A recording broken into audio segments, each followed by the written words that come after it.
রংপুর কেন্দ্রীয় ঈদগাহ মাঠের জনসভায় ভাষণ দেবেন তারেক রহমান। জামায়াত ক্ষমতায় গেলে নারীরা অবহেলিত হয়ে পড়বে বললেন রিজভী। গেল ১.৫ বছর অপকর্মকারীদের অশনি সংকেত শুরু হয়ে গেছে বলছে জামায়াত। দুর্নীতিতে চ্যাম্পিয়নদের ভোটে লাল কার্ড দেখানোর আহ্বান। এনসিপি ৩৬ দফা নির্বাচনী ইশতেহার ঘোষণা। ফ্যাসিবাদী আমলে সংঘটিত মানবতা বিরোধী অপরাধের বিচারে গুরুত্ব আরোপ।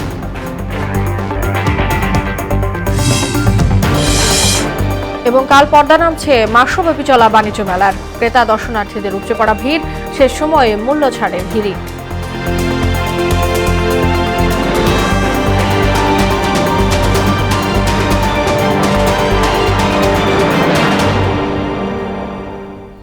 আসসালামু আলাইকুম, স্বাগত মোহনা সংবাদে। এতক্ষণ শুনছিলেন শিরোনাম, পুরো সংবাদের সঙ্গে আছি তাসনুমা বিনতে তাহের।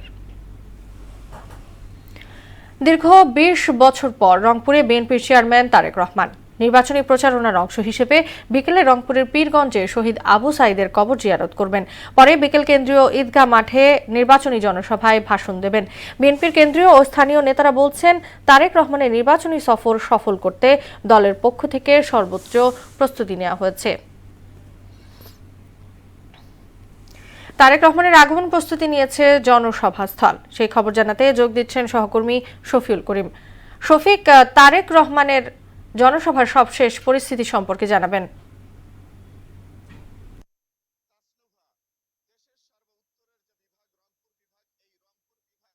এই প্রথম নির্বাচনী প্রচারণা নিয়ে কিন্তু জাতীয়তাবাদী দল বিএনপির যে চেয়ারপারসন তারেক রহমান এই মঞ্চে ক্যামেরার চোখে যদি দেখাই, এই মঞ্চে কিন্তু তিনি বক্তব্য দেওয়ার কথা আছে। ইতিমধ্যেই কিন্তু রংপুরের যে পীরগঞ্জ উপজেলায় ২৪শে জুলাই যোদ্ধা শহীদ আবু সাঈদের কবর জিয়ারতের পরে কিন্তু এই রংপুরের এই পাবলিক কালেক্টরেট ঈদগাহ মাঠে এই মঞ্চে কিন্তু তিনি বক্তব্য দেওয়ার কথা আছে। এখানে কিন্তু যে বিএনপির মির্জা ফখরুল ইসলাম আলমগীর এবং সহ আসাদুল হাবিব দুলু সহ বিভাগীয় জেলা পর্যায়ে অনেক নেতৃবৃন্দ কিন্তু এখানে আসছে। আরেকটি বিষয় বলে রাখি, নিশ্চিদ্র পরিবেশের মধ্য দিয়ে আইন শৃঙ্খলা রক্ষাকারীর নজরদারির মধ্য দিয়ে এখানে তাদের তত্ত্বাবধানে কিন্তু এখানে লাখো মানুষের কিন্তু উপস্থিতিতে এই রংপুর বিভাগীয় এই জাতীয়তাবাদী বিভাগীয় সমাবেশ, নির্বাচনী সমাবেশ শুরু হবে। আর এখানেই কিন্তু তিনি আবু সাঈদের কবর জিয়ারত করার পরেই কিন্তু এই যে ক্যামেরার চোখে এই মঞ্চ তিনি বক্তব্য দেবেন। ইতিমধ্যেই কিন্তু এই মঞ্চে বিএনপির মির্জা ফখরুল ইসলাম আলমগীর, আসাদুল হাবিব দুলু বিভাগীয় সাংগঠনিক সম্পাদক এবং জেলা রংপুর জেলা কমিটি, মহানগর কমিটি এবং সহ যে উত্তর অঞ্চলের যে শীর্ষ নেতৃবৃন্দ, তৃণমূল পর্যায়ের যে নেতৃবৃন্দ, তারা কিন্তু এখানে আসছে। এখন অধীর আগ্রহে আছে এখানে সাধারণ মানুষেরা যে কিভাবে এই তারেক রহমান দীর্ঘ ২০ বছর পর এই রংপুরের মঞ্চে এসে তিনি বক্তব্য দেবেন এবং কি বক্তব্য দেবেন, এই বক্তব্য শোনার জন্য কিন্তু অপেক্ষার প্রহর গুনছে। আর আইন শৃঙ্খলা রক্ষা বাহিনী তারা কিন্তু যথেষ্ট সাধারণ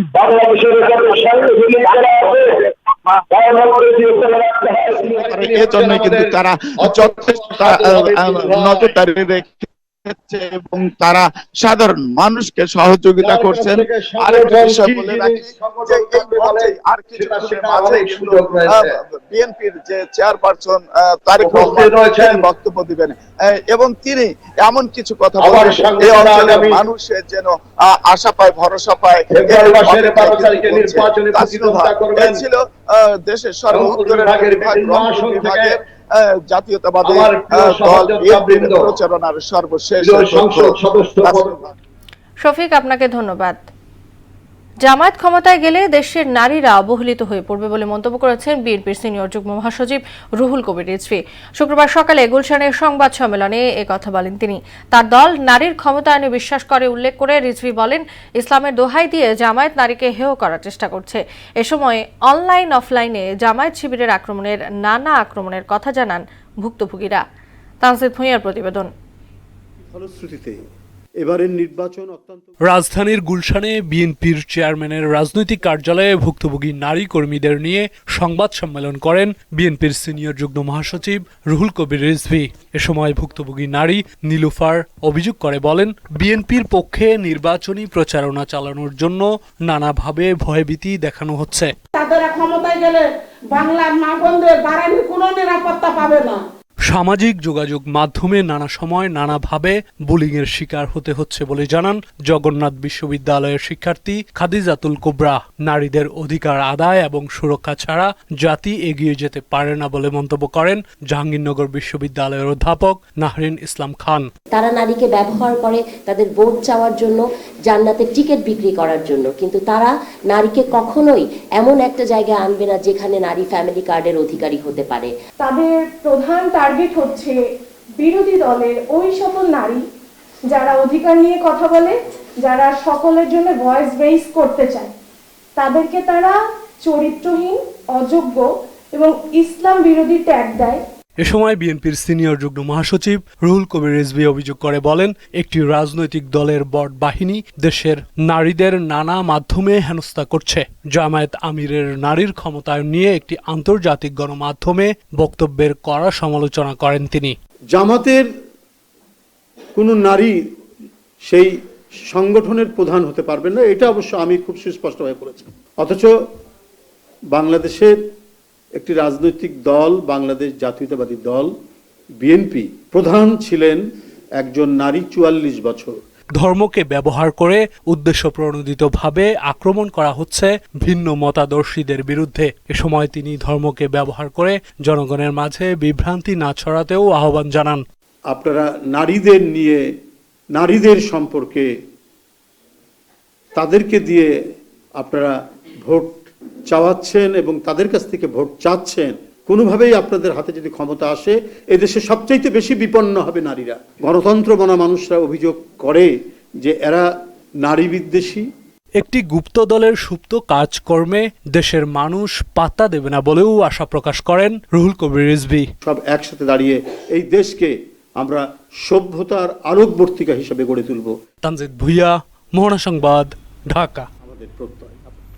নির্বাচনের পরের দিন থেকে চিত্র পাল্টে যাবে, সবাই নতুন বাংলাদেশ দেখবে বলে জানিয়েছেন জামায়াতের আমির ডাক্তার শফিকুর রহমান।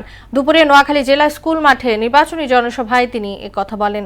গেল ১.৫ বছর যারা অধৈর্য হয়ে অপকর্ম করেছে তাদের হাতে জনগণ নিরাপদ নয়, এদের জন্য অশনি সংকেত শুরু হয়ে যাবে বলেও জানান জামায়াত আমির। দুর্নীতিমুক্ত বাংলাদেশ গড়ার জন্য লড়াই শুরু হয়েছে উল্লেখ করে তিনি নোয়াখালী বিভাগ বাস্তবায়ন, সিটি কর্পোরেশন গঠন, বিমানবন্দর স্থাপনের মতো গুরুত্বপূর্ণ ৬ দাবি ক্ষমতায় গেলে পর্যায়ক্রমে বাস্তবায়নের কাজ করার প্রতিশ্রুতি দেন। দেশকে ভালোবাসার প্রমাণ দিতে পেরেছেন, ইনশাআল্লাহ আগামী তাদের হাতে যদি দেশ আসে তাহলে ভালোবাসার একটা দেশ তৈরি করা সম্ভব। ক্ষমতায় যাওয়ার আগে দেশের জনগণ যাদের হাতে নিরাপদ নয়, ক্ষমতায় যাওয়ার পরে আরো বেশি ঝুঁকিপূর্ণ হয়ে পড়বে। দুর্নীতিমুক্ত বাংলাদেশ গড়ার জন্য লড়াই শুরু হয়েছে। আমরা সরকারি কর্মচারীদের ন্যায়সঙ্গত বিষয়টা দরদের সম্মানের সাথে বিবেচনায় নিয়ে পে কমিশনকে বলব যে যথাযথ রিকমেন্ডেশন আপনারা আমাদের কাছে দিন। এর আগে দুপুরে দুর্নীতিতে চ্যাম্পিয়নদের আগামী নির্বাচনে লাল কার্ড দেখানোর আহ্বান জানান জামায়াতের আমির ডাক্তার শফিকুর রহমান। ফেনী শহরের পাইলট স্কুল মাঠে আয়োজিত জনসভায় তিনি কথা বলেন। এ সময় আসন্ন নির্বাচনে ক্ষমতায় গেলে তিনি তরুণদের প্রত্যাশার বাংলাদেশ বিনির্মাণের প্রতিশ্রুতি দেন। জনসভায় আধিপত্যবাদের বিরুদ্ধে খালেদা জিয়ার আপোষহীন মনোভাবের কথা শ্রদ্ধা ভরে স্মরণ করেন তিনি। অতীতের বস্তা পচা রাজনীতি যেটা ফ্যাসিবাদ উপহার দিয়েছে, একনায়কতন্ত্র উপহার দিয়েছে, দুর্নীতিতে দেশকে চ্যাম্পিয়ন বানিয়েছে, ডুবিয়ে দিয়েছে, ওই রাজনীতিকে আমরা লাল কার্ড দেখাতে চাই। তোমাদের হাতে বেকার ভাতা তুলে দিতে পারবো না, বেকার ভাতা তুলে দিয়ে তোমাদেরকে অপমানিত করতে চাই না। তোমাদের প্রত্যেকটা হাতকে দেশ গড়ার কারিগরের হাতে পরিণত করতে চাই এবং তোমাদের হাতে আমরা মর্যাদার কাজ তুলে দিতে চাই। সেদিন প্রত্যেকটা যুবক যুবতী দাঁড়িয়ে নিজের বুকের দিকে ইশারা করবে, আমি বাংলাদেশ। জুলাই সনদের আইন আদালতের উপর নির্ভরশীল দফাগুলো বাস্তবায়নের সময়সীমা ও কাঠামো তৈরি করে স্বাধীন কমিশন গঠন সহ ৩৬ দফার নির্বাচনী ইশতেহার ঘোষণা করেছে এনসিপি। রাজধানীর একটি হোটেলে শুক্রবার বিকেলে ইশতেহার ঘোষণা করে জাতীয় নাগরিক পার্টির আহ্বায়ক নাহিদ ইসলাম ফ্যাসিবাদের সময়ে সকল মানবতা বিরোধী অপরাধের দৃষ্টান্তমূলক বিচার নিশ্চিতকে গুরুত্ব দেওয়া হয় ইশতেহারে। আর মৌলিক ও কাঠামোগত সংস্কার ছাড়া স্থায়ী গণতান্ত্রিক রূপান্তর সম্ভব না উল্লেখ করে ১১ দলীয় ঐক্য সরকার গঠন করলে ইশতেহার বাস্তবায়নে কার্যকর ভূমিকা রাখবে এনসিপি বলে জানান দলটির নির্বাচন পরিচালনা কমিটির প্রধান আসিফ মাহমুদ। জুলাই পদযাত্রা থেকে শুরু করে আমরা দেশের পথে প্রান্তরে গিয়েছি, আমরা মানুষের কথা শুনেছি, মানুষ আমাদেরকে তাদের বক্তব্যগুলো দিয়েছেন, তাদের দাবিগুলো জানিয়েছেন। আমরা সমাজের বিভিন্ন কমিউনিটির সাথে বসেছি, তাদের কথা শুনেছি, বিভিন্ন পেশাজীবী গোষ্ঠীর সাথে বসেছি, শ্রমিকদের নেতৃত্বের সাথে বসেছি। সকলের কথার ভিত্তিতে এই ইশতেহার তৈরি হয়েছে। সরকারের বিভিন্ন উদ্যোগের পরও সাধারণ ভোটারের কাছে ধোঁয়াচ্ছন্ন গণভোট। এ নিয়ে তাদের মাঝে নানা বিভ্রান্তিও রয়েছে। পর্যাপ্ত প্রচার ও দিক নির্দেশনার অভাবে ভোটারদের বড় অংশই বুঝতে পারছে না হ্যাঁ বা না ভোট কিভাবে দিতে হবে। বিশ্লেষকদের আশঙ্কা, বিষয়গুলো পরিষ্কারভাবে তুলে ধরা না হলে ভোট গ্রহণের দিন জটিলতা সৃষ্টি হতে পারে। নাদিম মোস্তফার ক্যামেরায় উষা ফেরদৌসের রিপোর্ট। নানা কারণে গুরুত্বপূর্ণ এবারে জাতীয় নির্বাচন, বিশেষ করে গণভোট বিষয়টি অধিকাংশ ভোটারের কাছে রীতিমতো ধোঁয়াশাচ্ছন্ন। ভোটাররা সংসদ নির্বাচনের দলীয় প্রতীকে ভোট দিতে অভ্যস্ত হলেও গণভোটের ব্যালট পেপার তাদের কাছে নতুন ও অপরিচিত। হানা ভোট সম্পর্কে আমার জানা নেই। আমি হানা ভোট গেছে জিয়াউর রহমান সাহেবের আমলে, তারপরে এই বোর্ডে ওই যে উনি হইলো নির্বাচিত হইলো। আর এখন যে হানা ভোট, এই হানা ভোটের অর্থ কি আমি বুঝি না। এটা না, আমি গণভোটের সর্বোচ্চ 10 থেকে হয়তো 10টা বলতে পারবো, কিন্তু বাকি 74টা সম্পর্কে তো আমি জানি না, কারণ বাকি 74টা সম্পর্কে সাধারণ জনগণকে আসলে কতটুকু ব্যক্ত করা হয়েছে আমার ঠিক ধারণা নেই। হ্যাঁ, না বুঝতে হইব তো যে এটা বা এটা হইব, এই বুঝে কয় না, তাহলে ভোট দেওয়া কোনো লাভ আছে? বর্তমান সংবিধানে 7 ক ও খ অনুযায়ী সংবিধান রহিত করলে সর্বোচ্চ শাস্তির বিধান ছিল। জুলাই সনদে সেটি বিলুপ্ত করা হয়েছে। সংবিধানের মূলনীতি হবে সাম্য, মানবিক মর্যাদা, সামাজিক ন্যায় বিচার, ধর্মীয় স্বাধীনতা এবং সম্প্রীতি।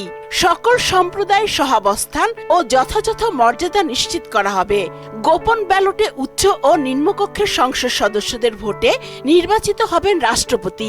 নিম্নকক্ষ ও উচ্চকক্ষ দুই কক্ষের 2/3 ভোটে রাষ্ট্রপতিকে অভিশংসন করা যাবে।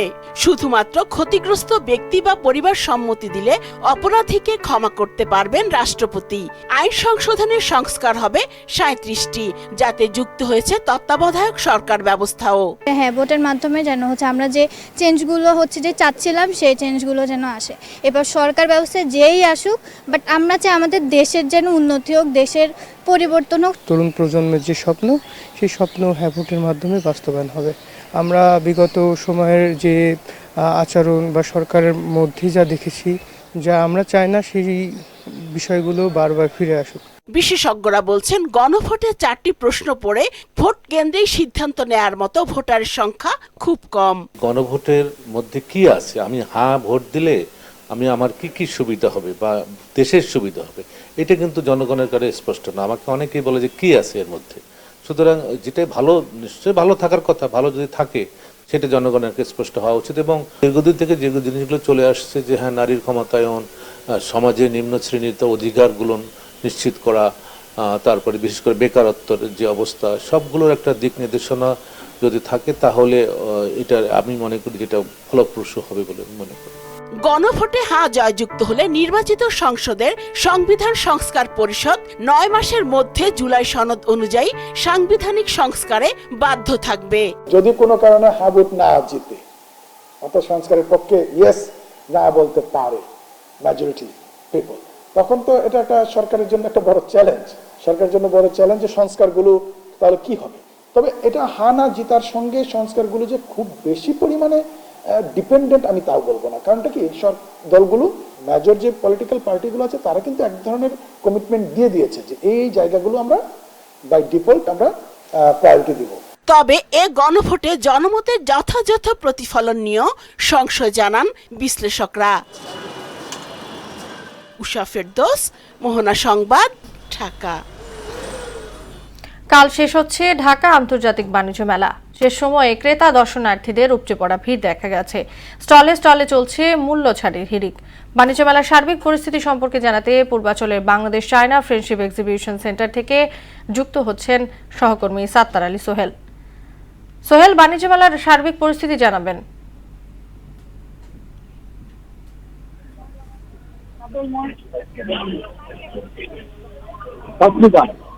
আজকে বাণিজ্য মেলার শুক্রবার একেবারে মানে অন্তিম মুহূর্ত। বাণিজ্য মেলার বেচা কিনা কিন্তু একেবারে ধুমধারাক্কা চলছে। বাণিজ্য মেলার এমন কোন স্টল বা প্যাভিলিয়ন নেই যেখানে বাণিজ্য মেলার দর্শক ক্রেতা এবং দর্শনার্থী নেই।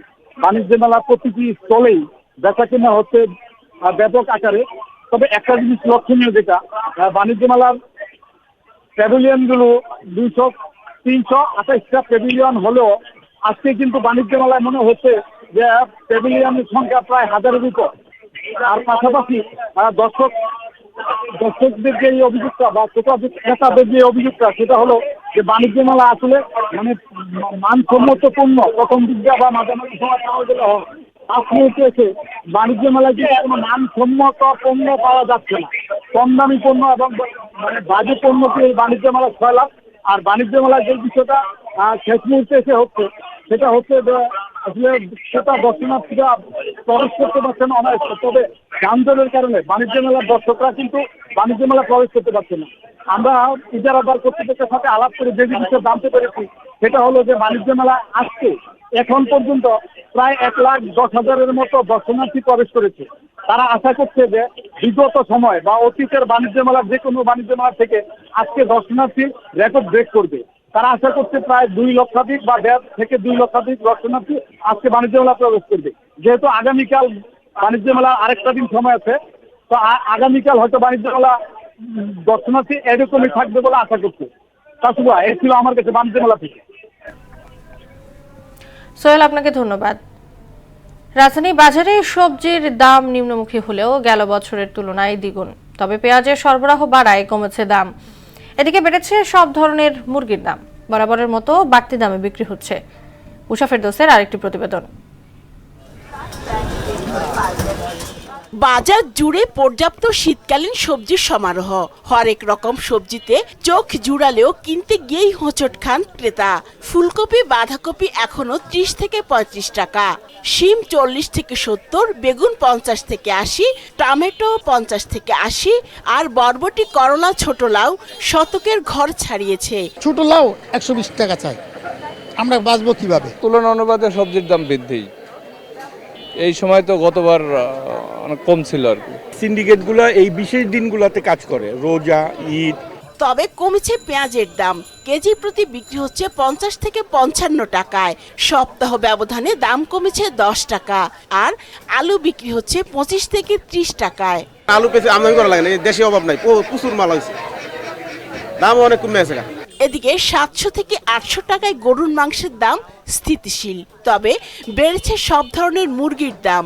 ব্রয়লার মুরগি প্রতি কেজি বিক্রি হচ্ছে 170 থেকে 190 টাকায় এবং সোনালী বিক্রি হচ্ছে 300 থেকে 320 টাকায়। ব্রয়লার মুরগি 1 কেজিতে 20 টাকা বাড়ছে, আর সোনালী 1 কেজিতে 30 টাকা করে বাড়ছে। 750 টাকা বিক্রি করছি, 780 বিক্রি করি। গরুর দাম বেশি তো। সরবরাহ সংকটের অজুহাতে বরাবরের মতোই বাড়তি দামে বিক্রি হচ্ছে সব ধরনের মাছ। তবে চাষের মাছের তুলনায় নদীর মাছের দাম প্রায় 3 গুণ বেশি। কিনতেই পারে না চাষের মাছ, যে নদীর মাছ যেগুলো, এগুলো আসলে এটা হাতের নাগালে বাইরে কেন, এটা আসলে মনিটরিং করা উচিত। মাছের দাম এত এখন এই মোমেন্টে বাড়ার কথা না, তাও বেশি কেন? সব জিনিসেরই তো দাম বেশি। নদীর মাছ কম ধরা খাইতেছে, এর জন্য নদীর মাছের দামটা একটু বেশি। এদিকে বাজারে সয়াবিন তেলের সরবরাহ কিছুটা কমেছে। বেড়েছে ছোট দানার মুসুর ডালের দাম। চাল আগের দামেই স্থিতিশীল আছে। উষা ফেরদৌস, মোহনা সংবাদ, ঢাকা। জামায়াত বিকাশ ও এনআইডি নাম্বার নিয়ে ভোট জালিয়াতির চেষ্টা করছে বলে অভিযোগ করেছেন ঢাকা 16 আসনের ধানের শীষের প্রার্থী আমিনুল হক। তিনি বলেন, বিএনপি সরকার গঠন করলে বস্তিবাসীর স্থায়ী পুনর্বাসন করা হবে। সকালে রাজধানী মিরপুর 11 নাভানা টাওয়ার ও তালতলা বস্তিতে নির্বাচনী গণসংযোগকালে গণসংযোগকালে আমিনুল হক জানান, নির্বাচিত হলে জনগণের মতামতের ভিত্তিতে সব পরিকল্পনা বাস্তবায়ন করা হবে।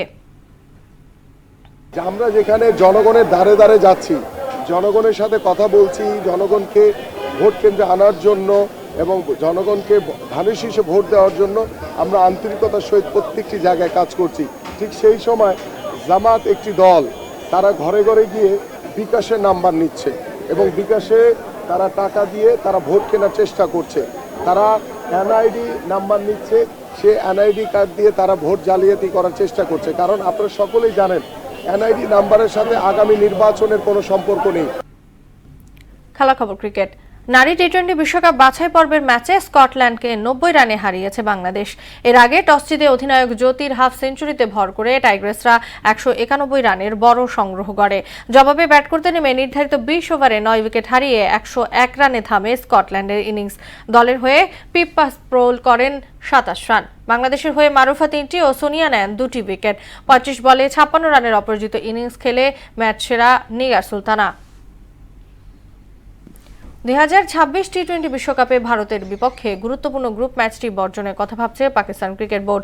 বাংলাদেশকে সমর্থন জানানো এবং আইসিসির ওপর কৌশলগত চাপ তৈরি করতেই এই সিদ্ধান্ত নেওয়ার কথা ভাবছে পিসিবি। পাকিস্তানি গণমাধ্যমের খবরে বলা হয়েছে, গতকাল পিসিবি চেয়ারম্যান মহসিন নাকভি প্রধানমন্ত্রী শেহবাজ শরীফের সঙ্গে এক উচ্চ পর্যায়ের বৈঠকে বাংলাদেশকে সমর্থন জানাতে সম্ভাব্য পদক্ষেপ নিয়ে আলোচনা করেন। আইসিসি নিয়ম অনুযায়ী রাজনৈতিক হস্তক্ষেপে কোনো বোর্ড ম্যাচ না খেলে বড় ধরনের জরিমানা ও শাস্তির মুখে পড়তে পারে। শেষ করব মোহনা সংবাদ, যাবার আগে শিরোনামগুলো জানিয়ে দিচ্ছি আরো একবার।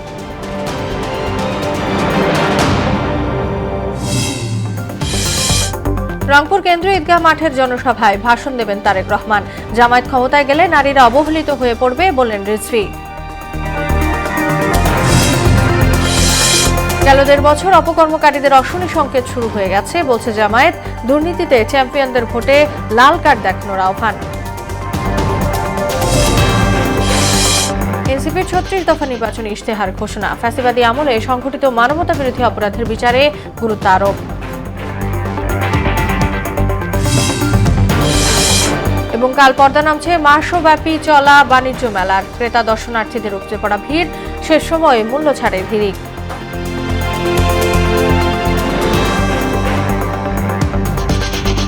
এই ছিল মোহনা সংবাদে। পরবর্তী সংবাদ রাত 9টায়, এর আগে সন্ধ্যা 7টায় দেখবেন সংবাদ এক নজরে। মোহনার সবশেষ খবর জানতে ভিজিট করুন www.mohana.tv। সংবাদ দেখতে পান ফেসবুক ও ইউটিউবেও। এতক্ষণ সঙ্গে থাকার জন্য ধন্যবাদ সবাইকে।